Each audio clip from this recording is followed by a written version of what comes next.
பைத்தியமே நடந்துட்டு நாங்களும் அப்படிதான் கைஸ். நாங்கள் கொஞ்சம் பைத்தியம் கைஸ்.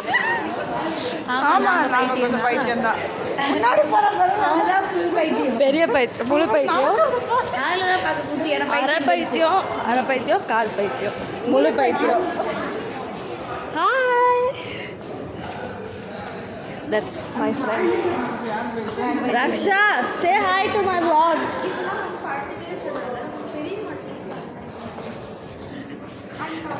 Hey, hi சொல்லுங்க guys. Peace out. Yeah. Hi. Hi. Hi guys. Subscribe to ADSC channel. Bye guys. Very good.